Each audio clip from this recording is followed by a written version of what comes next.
The incident that took place in Padaranapura, where about hundreds of people were out on the streets and they attacked the health officials, the police officials, and now the case has been handed over to the CCB. Joining us live is Union Minister D.V. Sadananda Gowda. Many thanks for joining us, Mr. Sadananda Gowda.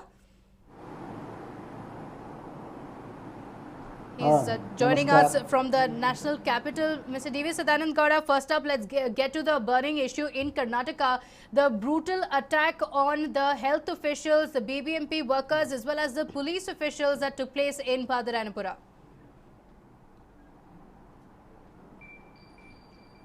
No, practically, I think that this type of incident, really, it is most condemnable one, and certainly the persons behind this need to be taken to task immediately, because such a mob violence cannot happen without some provocation by some of the leaders whom they believe that they are our leaders. This is quite unfortunate.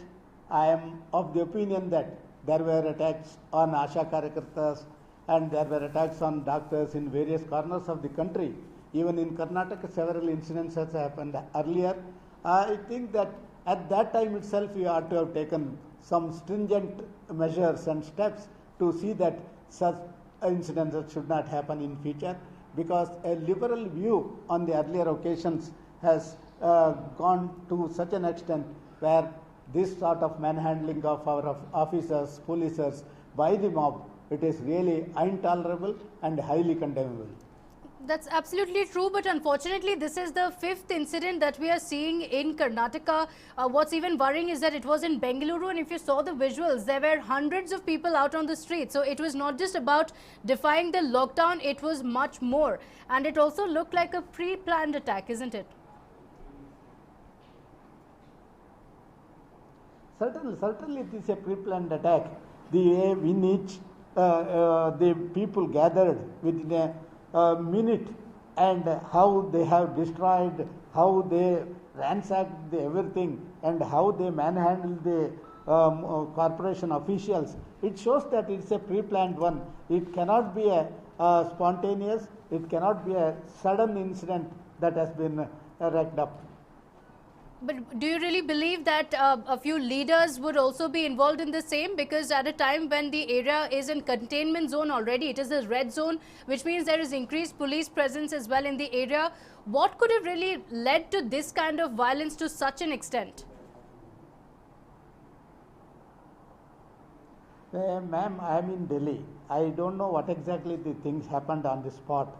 But as a whole, we can visualize, we can make out that some certain persons, certain leaders are behind this incident.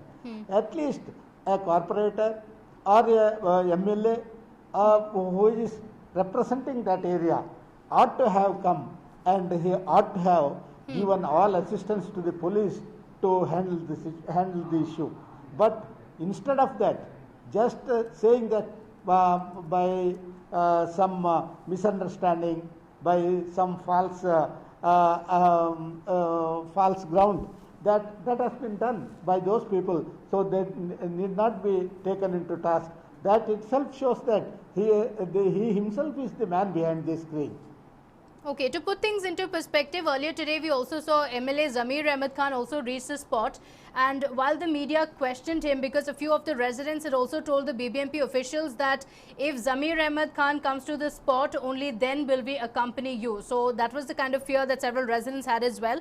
So today when the MLA was asked about it, he said he in fact questioned the health officials. Instead of condemning the attack first, he questioned the health department officials, saying, why was this exercise carried out at night? Why couldn't it be carried out in the morning? So this is the kind of complacency that, you know, emboldens the assailants like this, isn't it?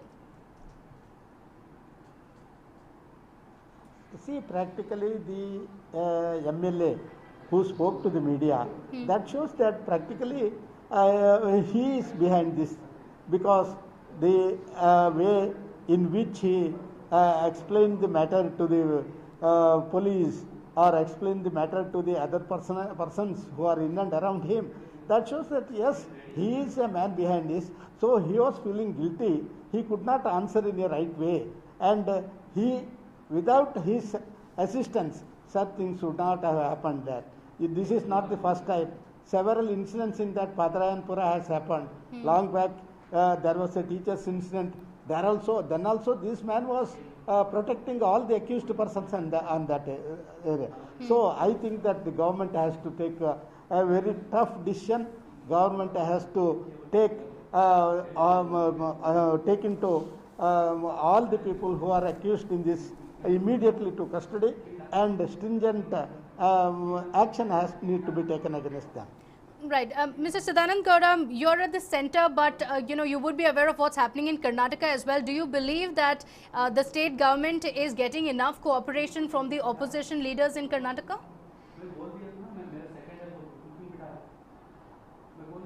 Pardon? Do you think the opposition leaders are cooperating with the state government at a time like this? It's very important to not just have a cohesiveness inside the state government, but to also have cooperation from the opposition leaders. No. I don't want to make any allegation against the other leaders of the opposition parties. But as a representative of that constituency, as an MLA and former minister who was representing that constituency, he certainly, his way of approach, his way of addressing the people, and his way of just supporting the people who involved in this incident, that shows that certainly he is the man behind it. So he is also to be dealt according to law. Okay. In fact, immediately after the Padarayanpura violence, now the Karnataka government has also decided to promulgate an ordinance which would empower the police officials and the authorities in taking action against these assailants. Would you say that that is the need of the hour, because now the police officials can take several of these assailants into custody? I certainly welcome it, because the neighboring Kerala state, as early as possible they did it, and because of that they could able to handle the situation better. So I welcome the steps that is being taken by the Karnataka government as far as promulgation of the ordinance. Mr. Sadanand Gowda, both the Chief Minister and Home Minister Basuraj Bommai have said that the state government will not tolerate any such act by anyone. The police have already arrested 59 people and 5 FIRs have also been registered. Do you think it's time to enforce the lockdown and containment with an iron hand in Bengaluru, something that has not been done until now? Now, I welcome the steps that has been that is being taken by the Home Minister as well as the Chief Minister. The Home Minister was addressing the media in the morning, I saw it, and he is very, very committed, and he said that, of course, it is not too late to handle the situation. We will take care of this, and we will see it will teach a lesson to the public in the coming days.